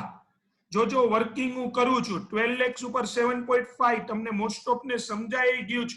તમે ફીફો બોયલા ત્યાં જ પ્રશ્ન પૂરો થઈ ગયો, સોરી એટલે જવાબ આવી ગયો. 12 lakhs ઉપર 7.5 હવે કેટલા હતા જો 1 કરોડ 9 lakhs આ રહ્યા. જો આ 1 કરોડ 9 lakhs એનો મેં કલર પણ ચેન્જ કરી નાખ્યો. તો 1 કરોડ 9 lakhs માંથી તમે 12 lakhs ઉપર તો ડેપ્રી લઈ લીધો, તો હવે 12 lakhs લેસ કરી નાખ્યા એટલે 97 lakhs વધ્યા. આ 97 lakhs ઉપર મિત્રો 15% ડેપ્રી લેવાનો. બધા જ ક્લિયર છો? 15%. અચ્છા તમે આમ કરીને જે ચેલ્સી બોયલી એમ કરો તોય ચાલે કે 80 lakhs માંથી 8 lakhs બાદ કરી નાખો એટલે 72 lakhs ઓપનિંગ ડબલ્યુડીવી, 25 lakhs જુલાઈમાં લીધી. જો એ બેનો ટોટલ કરશો એટલે 97 lakhs આવી જશે. ફરીથી એકવાર બોલું છું, 80 lakhs માંથી 8 lakhs first in first out. હિપો એટલે લીરી, લીરી એટલે last in remains in. First in first out. તો લાસ્ટમાં જે અસેટ રહી ને તો કંપનીમાં જ રહી એમ કવિ કહે છે. સો 12 lakhs ના 7.5% અને 80 lakhs માંથી 8 lakhs ની વહી ગઈ. એવો પ્રશ્ન ફરીથી એકવાર ન થવો જોઈએ કે સર ઈ તો સેલ કન્સિડરેશન છે, એની ડબલ્યુડીવી કેટલી, એવું કાંઈ જોવાનું નહીં. કોઈ પ્રોફિટ લોસ કેલ્ક્યુલેટ નહીં કરવાનું.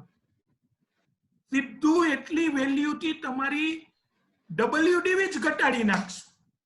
ડબલ્યુડીવી ઘટી જશે ને એટલે ઓટોમેટિકલી મિત્રો તમને ઓછો ડેપ્રી મળશે. જો તમે પ્રોફિટ અસેટ વેચી હશે ને તો ઓટોમેટિકલી તમને ઓછો ડેપ્રી, કારણ કે 7 lakhs વાળી અસેટ 8 lakhs માં વેચી હોય તો તમને 1 lakh નો પ્રોફિટ થાય. પણ આ લોકો શું કરે છે 8 lakhs થી તમારી ડબલ્યુડીવી રિટર્ન ડાઉન વેલ્યુ જ ઘટાડી દે છે. તમે જોઈ શકો છો ઓન ધ સ્ક્રીન. અને એટલે 97 lakhs ઉપર 15. તો ચેલ્સી તું આના પર પેલી એમાઉન્ટ ન બોયલી મને કેટલી આવશે એ કહી દે જરા બસ.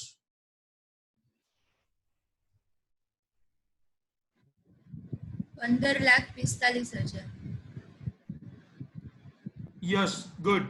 15,45,000. મિત્રો જો આ એનો ડેપ્રિસિએશન 15,45,000 એવરીવન.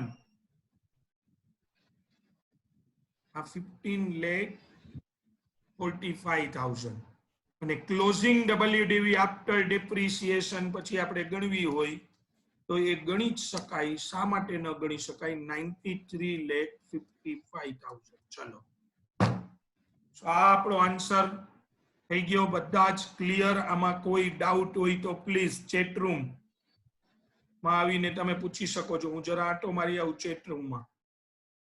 સર આકાશને એડ કરો. ભાઈ આકાશને એડ કરી દીધું છે, એટલે કરી દીધો છે. હા યસ, મને જેવો મેસેજ આવે એટલે હું કરી જ દઉં. Everyone please. તો આ ક્લિયર? તો હવે આપણે શું કરીએ?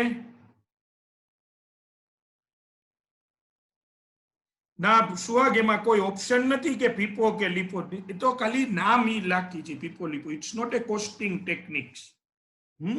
આમ જ કરવાનું. જે નવી અસેટ આવી હોય, જે નવી અસેટ એ જ રીએ in a block of assets all assets will lose their separate identity. block of asset માં બધી અસેટ પોતાની સેપરેટ આઈડેન્ટિટી લૂઝ કરી દી. તો પછી આ કઈ અસેટ વેચી કેમ ખબર પડે? એટલે it is mention under the income tax act કે સૌથી પહેલા કઈ સેલ કરી હોય તો કે જે ઓપનિંગ WDV માં હોય. કારણ કે જે ઓપનિંગ WDV માં હોય ને ફ્રેન્ડ, જે લાસ્ટ યર કે અર્લિયર યર્સ માં લીધી હોય.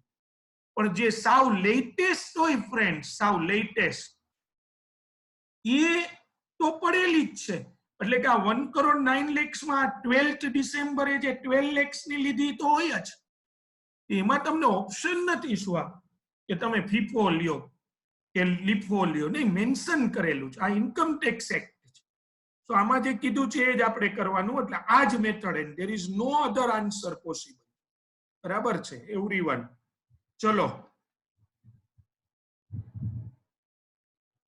what would be change in your answer if some assets are sold at 42 lakh instead of 8 lakhs? Friends, what would be change in your answer? તમારા જવાબમાં શું ફેર પડે?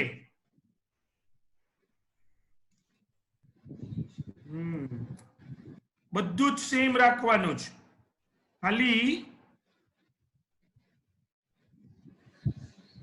આ ચેન્જ થઈ જશે. ચલો, આ વખતે કોણ છે?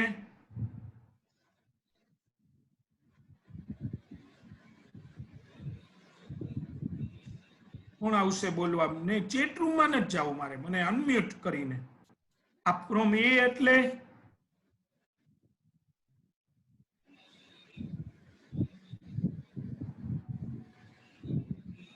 ના ના ના 10,35,000. બાપુ તમે તો એકવાર આવી ગયા, કોક નવું. હાલો, કેમ બીજા નો બોલે? અભયસિંહ છે. ચલો, કોણ આવશે? અવની, ધ્રુવી, આકાશ, કોઈ પણ નામ નો એને નો કયો. હા, આ 1,17,000 માંથી 1,17,00,000 માંથી બાદ થાય 42 લાખ. હા, 42 lakhs બાદ થઈ જશે. Okay, thank you. ચલો, હાલો, થઈ ગયા. 1,17,00,000 માંથી 42 બાદ કર્યા એટલે હવે આપણી પાસે વધ્યા છે 75 lakhs. હવે શું કરશું એનું?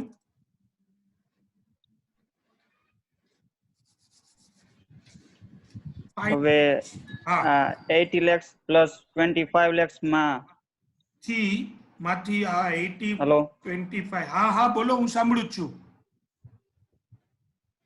એમાંથી હવે 42 lakhs બાદ કરીને પછી એની ઉપર 15%. બરાબર છે. અને બાકીની જે અસેટ રહે એના ઉપર 7.5%. As usual. હા હા, ભલે, બરાબર છે. યસ, આમ જ કરી શકાય. 80 plus 25 માંથી 42.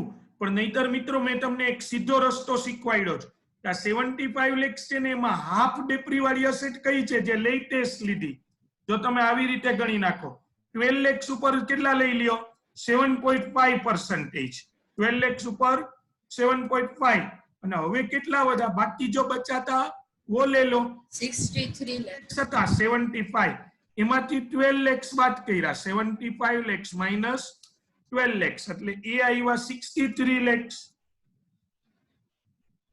સીધો જવાબ આવી જાય. ઓલું તમારે શું કરવું પડે? 80 plus 25 minus 42 એવું કરવાની જરૂર જ નથી. આપણે 75 lakhs ઉપર લઈ છીએ, એમાં નવી અસેટ 12 lakhs વાળી છે તો એના ઉપર લઈ લીધો ડેપ્રી.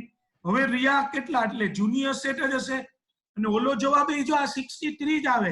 80 lakhs plus 25 lakhs. 80 plus 25, so it comes 105 minus 42, so it comes 63. બધા રસ્તા આન્સર તરફ જાય. So 12 lakhs ઉપર 7.5%, so it comes 90,000. અને 63 lakhs ઉપર 15%, so it comes 9,45,000.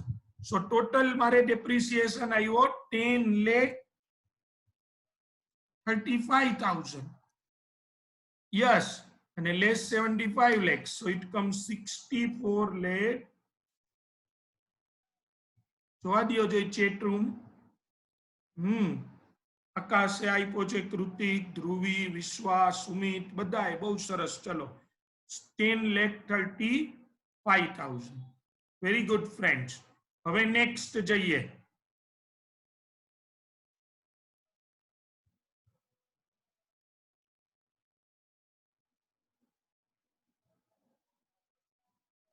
ચલો આવી ગયું છે.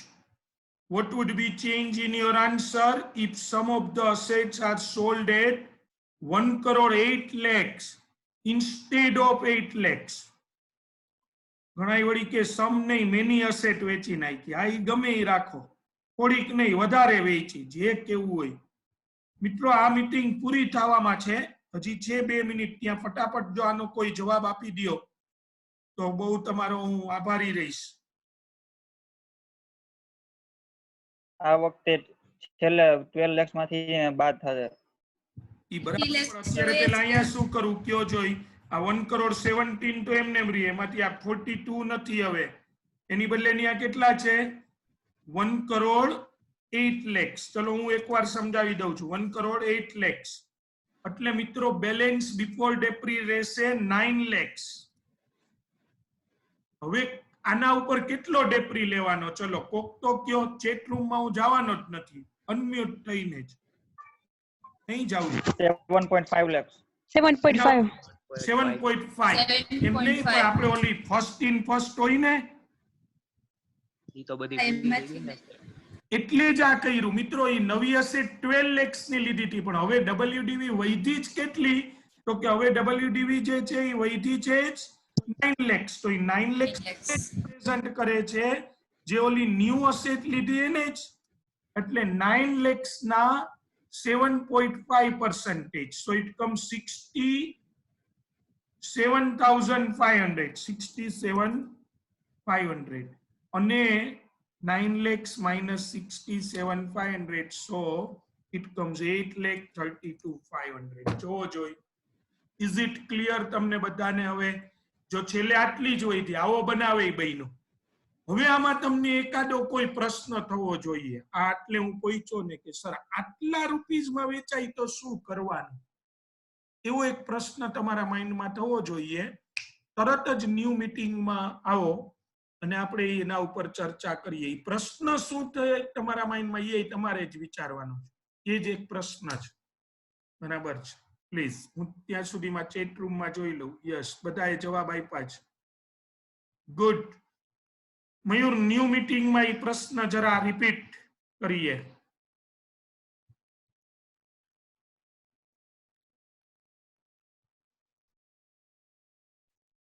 Yes friends, what would be change જે આપણે વાત કરી રહ્યા હતા કે એવો કયો પ્રશ્ન હોઈ શકે? તો what would be change in your answer if some of the assets are sold at rupees 1,25 lakhs instead of 8 lakhs?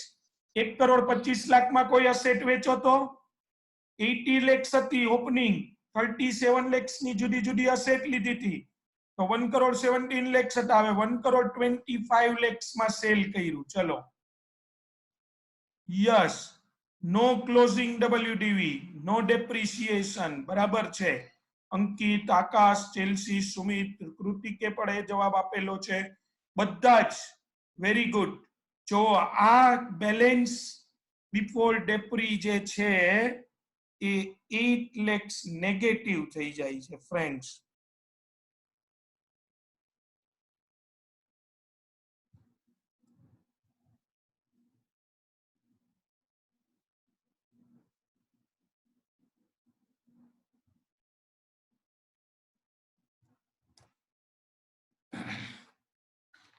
No depri shall be allowed. Everyone, no depreciation shall be allowed in case of such asset.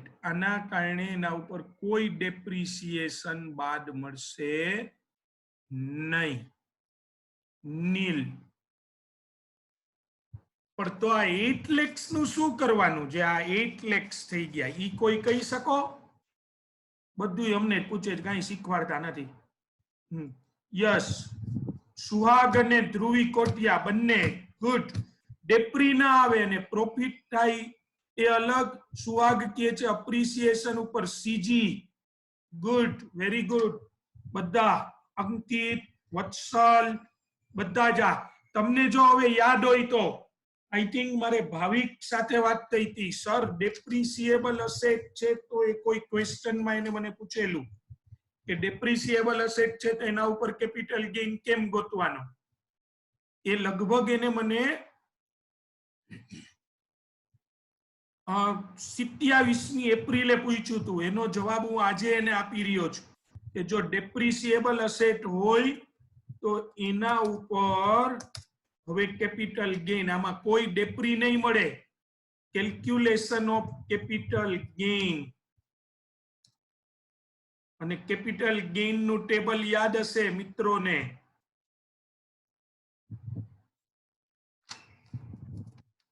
Cell consideration. જો મિત્રો income tax માં capital gain on cell of asset individual asset ઉપર ગણવાનું જ નથી. Individual asset ઉપર capital gain નહીં. ક્યારે ગણવાનો? જ્યારે બ્લોકમાં નેગેટિવ વેલ્યુ થઈ જાય. સેલ કન્સિડરેશન, તો સેલ કન્સિડરેશન કેટલું છે? 1,25 lakhs લેસ. જોજો આ કેપિટલ ગેઇન બિઝનેસ પ્રોફેશન કરાવતા હતા ને એમાંથી કેપિટલ ગેઇન માં વયા ગયા. એવું નથી, બિઝનેસ પ્રોફેશન જ કરાવું છું.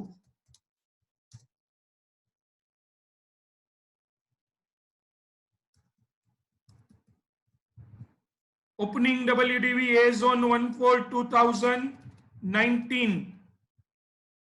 તમને યાદ હશે ઓપનિંગ WDV 80 lakhs હતી, બરાબર. અને બીજું શું બાદ કરવાનું એમાંથી?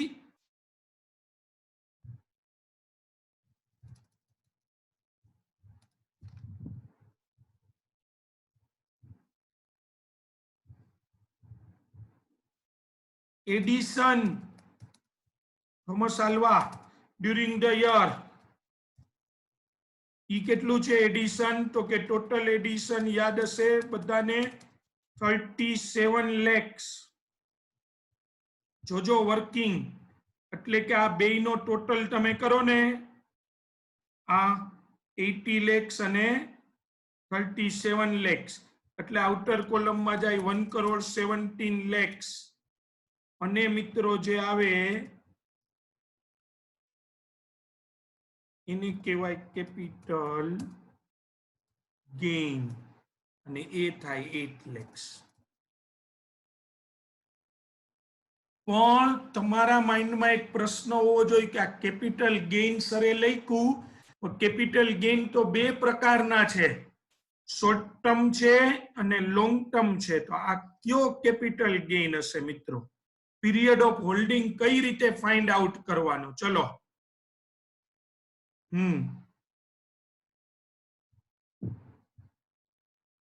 ભાવિક કે છે શોર્ટ ટર્મ. ચલો બીજા બધા ભાવિક, અને એનું કારણ એ હો, ખાલી કિંગ ક્રોસ નહીં કે શોર્ટ ટર્મ જ શું કામ, એટલે શોર્ટ ટર્મ કહેવાય એમ નહીં. કેમ એને શોર્ટ ટર્મ શું કામ કહે છે? બધા જ આયુષી, ભાવિક, અક્ષિત, પાર્થ, નિખંજ, કોઈ પણ એનો જવાબ આપી શકો તમે.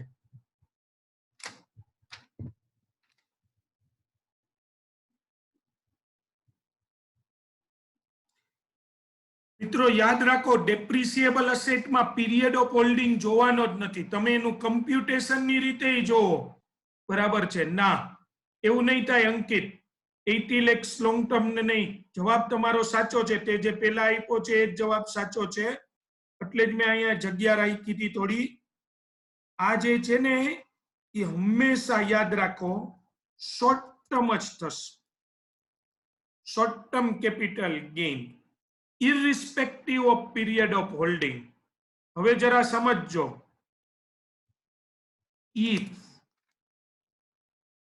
sale consideration, આ જોજો હવે, of some assets exceeds opening WDV opening WDV and addition actual cost of asset acquired during the year. જો આ સેલ કન્સિડરેશન છે એ કોનાથી વધી જાય? ઓપનિંગ WDV અને એક્ચ્યુઅલ કોસ્ટ. આપણે આ વખતે વધ્યું જ cell consideration 1 crore, cell consideration, insurance compensation, scrap value, કાંઈ પણ મિત્રો, બરાબર છે. એટલે કન્સિડરેશન તમે એવું યાદ રાખી શકો. તો આપણે આ એક્ઝામ્પલમાં sale consideration exceeds opening WDV and actual cost of assets acquired during the year, then even though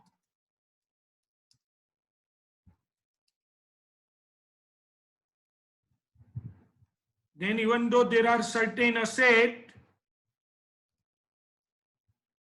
there are some assets in a block. There are some assets in a block, but there is no WDV. Therefore, no debris shall be, no depreciation can be calculated, shall be allowed.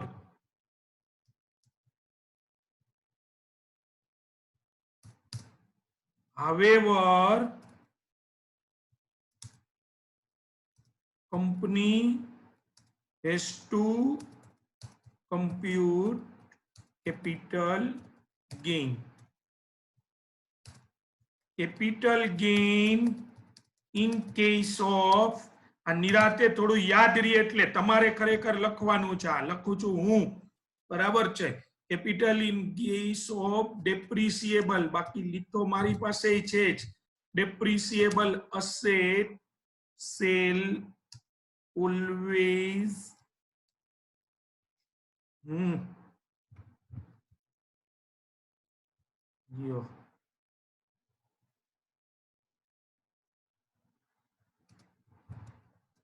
always be short term.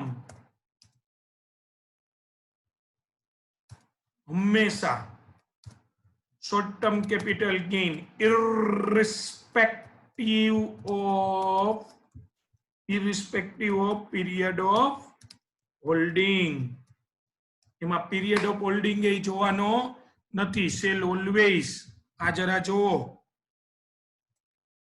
shall always be a short term and irrespective of period of holding. મિત્રો, ક્યારે ડેપ્રિસિએબલ asset ઉપર capital gain આવે? ક્યારે? આપણે અત્યાર સુધીમાં કેટલી વાર વેચી? જો આજનો આ પહેલો ક્વેશ્ચન જોવો તમે, આ રહી સેલ કઈ રીતની અસેટ. ફરીથી એકવાર એમાં વયા જાવ. 30 lakhs પહેલામાં નહોતી કરી, સેકન્ડ ક્વેશ્ચન જે હતો એમાં આપણે સેલ કરી દીધી. હું બતાડું તમને. યસ, આ રહ્યો question. 80 lakhs, 37 lakhs, 1 crore 17 lakhs, એમાંથી 8 lakhs. તો કોઈ કેપિટલ ગેઇન ગોઈતો નહોતો. ખાલી તમે શું કામ નહોતો ગોઈતો એમાં? કારણ કે અસેટ સેલ કરી ને પછી એ બેલેન્સ બિફોર ડેપ્રી જે હતી ને, એવરીવન બેલેન્સ બિફોર ડેપ્રી, જો આ ક્વેશ્ચન, ઈ 1 crore 8 lakhs હતી. બેલેન્સ બિફોર ડેપ્રી 9 lakhs હતી, સોરી 9 lakhs. 1 crore 8 lakhs માં સેલ કરી. તો બ્લોકમાં અસેટ હતી, આ હતી, વેલ્યુ હતી, આ હતી, WDV હતી, તો ડેપ્રી હતી નહીં, હતો, તો ડેપ્રી એ હતો, બરાબર છે. તો ડેપ્રિસિએશન નહીં મળે.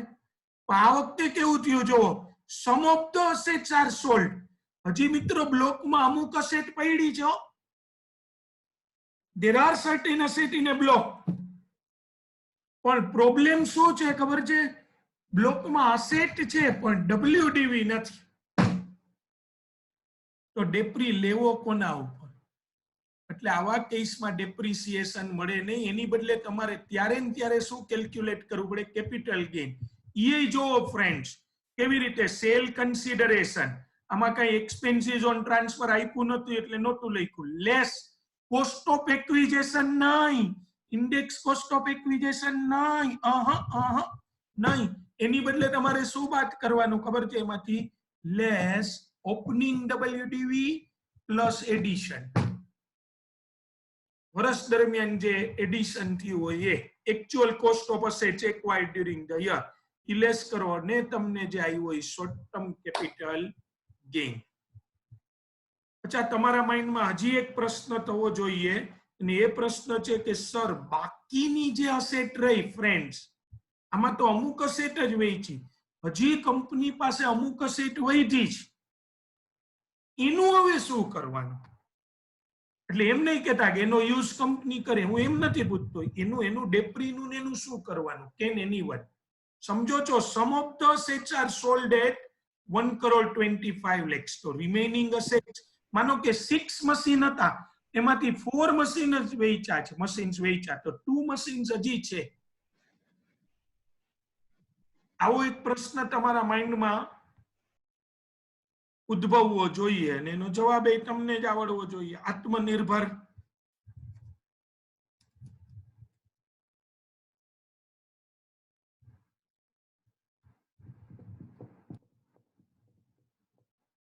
કનેક્શન તો છે ને કે હું એકલો નાના છે જ. એ તો ફાઇનલ એકાઉન્ટ પ્રિપેર કરી એમાં હોય ને એનું ડેપ્રી. સાગર એની સાથે કઈ એલવીએન લાગે વળગે નહીં, એકાઉન્ટ તો યાદ જ ન કરું. અહીંયા ઇન્કમ ટેક્સ ના લેક્ચરમાં ફાઇનલ એકાઉન્ટ ઇન્કમ ટેક્સ માં બનાવવાના જ ન હોય. બોલો દિવ્યરાજસિંહ અનમ્યુટ થઈને. મારો પ્રશ્ન એવો છે કે રિમેનિંગ અસેટ જે રહે એનું હવે શું કરવાનું? યસ અંકિત બરાબર છે, એનો ડેપ્રી ન મળે, એનું હવે કાંઈ ના વત્સલ નહીં, કોઈ નવો બ્લોક નહીં, એનો ડેપ્રિસિએશન હવે નહીં મળે.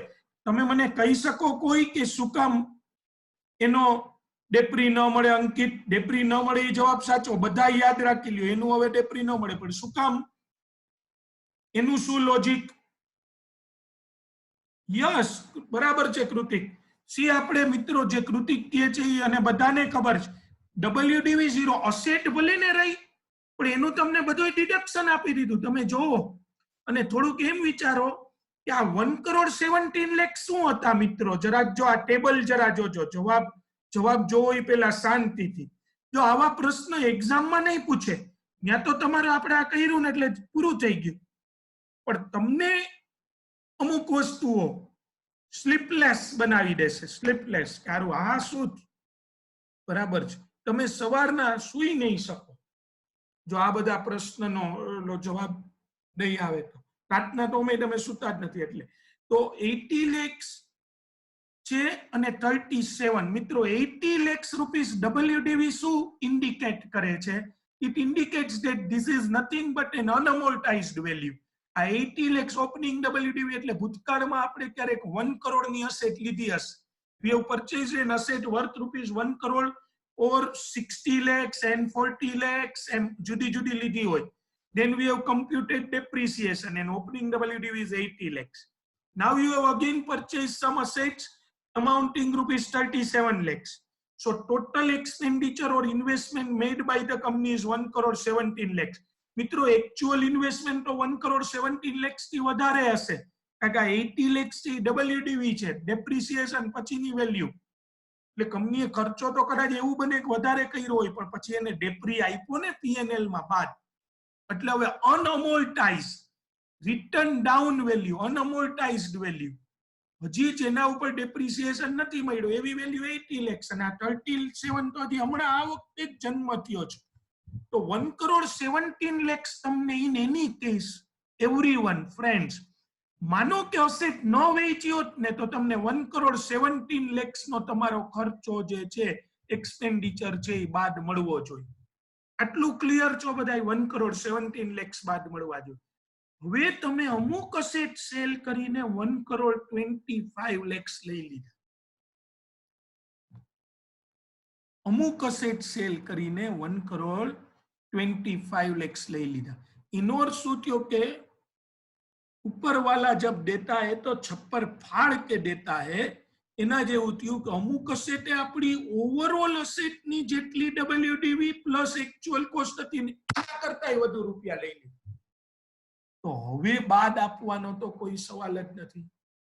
માની લો કે તમે પેલું ગ્રુપ આપો છો અને એમાં એકાઉન્ટ્સમાં અને લોમાં જ તમને 100 માંથી 100 આવી જાય છે, એવું પેપર તમારું ગયું છે, તો પછી બીજા બેમાં તો તમારે ફોર્માલિટી જ કરવાની ને ખાલી એમ કે પછી એમાં તમારે સ્કોર કરવાની કઈ હમણાં જરૂર નથી. મિનિમમ 40 લઈ લ્યો તોય વાંધો નહીં આવે. અને ઓમાં કદાચ 100 આઉટ ઓફ 100 નહીં, પણ તમે એમ કહો કે સાહેબ 80 તો આવી જ જશે, તો પછી તમારે બીજું કઈ લેવાનું જ ન થાય. યસ, એટલા માટે કે આપણે WDV કરતાંય વધુ ઓલું થયું.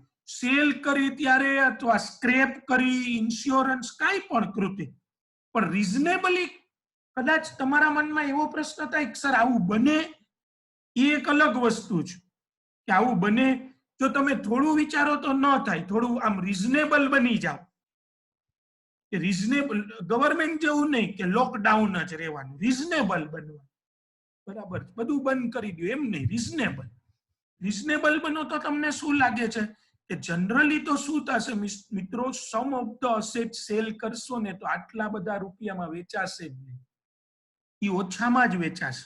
1,25 lakhsમાં નહીં વેચાય, 25 lakhsમાં માંડ વેચાશે. જો એ 25 lakhsમાં જ સેલ થાય તો તમારે કરવાનું શું થશે કયો જોઈ. જો એ 25 lakhsમાં જ સેલ થાય તો તમારે બ્લોકમાંથી 25 lakhs બાદ કરવાના. તો હવે બ્લોકમાં અસેટ છે, WDV છે, તો ડેપ્રી છે. બરાબર છે એવરીવન? હા, અંકિત શું પૂછે છે, 2,50,000 કરીને 4 વાર સેલ કરીએ તો ક્યારે સીજી લેવાની? એ અંકિત મને ક્વેશ્ચન ન સમજાણો, પણ હું સમજો છું એ પ્રમાણે કે તું એવું કે છે કે 4 વાર સેલ 25 લાખ કે કેટલા છે, 250 છે, પણ માની લે કે તું દર વર્ષે સેલ કરતો તો બ્લોકમાં, તારે અંકિત એટલું જ જોવાનું કે બ્લોકમાંથી અસેટ સેલ કરી પછી હજી બીજી અસેટ પડી છે. ઓકે, બીજું શું જોવાનું, WDV છે, બેય છે, તો આંખો બંધ કરી આંખો ખોલીને ડેપ્રી લઈ લેવાની. એવરીવન, હવે મિત્રો આજે અહીંયા સુધી જ આપણે રાખશું, પણ તમારા માઇન્ડમાં પાછો એક વિચાર મૂકતો જાઉં છું કે આજે તમે એક સિચ્યુએશન ભણ્યા કે જેમાં ડેપ્રી નો આવે અને કેપિટલ ગેઇન. મિત્રો ઇન્કમ ટેક્સમાં એવી બે સિચ્યુએશન છે, બે, કે જેમાં બ્લોક ઓફ અસેટ ઉપર ડેપ્રી ગણવાનો ન આવે, એની બદલે કેપિટલ ગેઇન ઓર લોસ ગણવાનું આવે. જેમાંની એક આજે ગણ્યા ને બીજી સિચ્યુએશન આપણે કાલે કરશું, પણ તમે મને કહેશો એવો બીજો કયો બનાવ બને કે જ્યારે બ્લોકમાં ડેપ્રિસિએશન ગણવાનું ન થાય પણ એની બદલે તમારે કેપિટલ ગેઇન ઓર લોસ કેલ્ક્યુલેટ કરવો પડે. તો આજે આઈ થિંક અહીંયા સુધી આપણે રાખીએ છીએ. ઘણું બધું તમારે બીજું હજી ભણવાનું છે. અંકિત, સેલ કન્સિડરેશન ઓછું હોય ટોટલ WDV કરતા, પણ બ્લોકમાં અમુક અસેટ વધી હોય તો તારે ડેપ્રી જ લેવાનું છે. સેલ કન્સિડરેશન માં એ તો આપણે સમાજે ગણ્યા કે સેલ કન્સિડરેશન ઓછું હોય, માન કે 1,17 લાખ સામે 1,15 જ, તો 2 લાખ વધ્યા. એ અંકિત હવે જવાબ કાલે રાખીશું, તું બરાબર છે, પણ એ જવાબ કાલે કરીશું અને કાલે ડિસ્કસ કરીશું. ઓન ધ ટ્રેક છો, નો ઇસ્યુ, બરાબર છે, બધા જ આવી જ ગયા છે, તો એની વાત કાલે કરીશું. તમારે જ મોડું થશે એટલા માટે, એમાં ક્વેશ્ચનમાં બીજું કઈ નહીં. શું કામ કે કાંઈ એવું નથી, પણ જીગર સરે રાહ જોવે છે, તમે લોકો રાહ જોવો છો.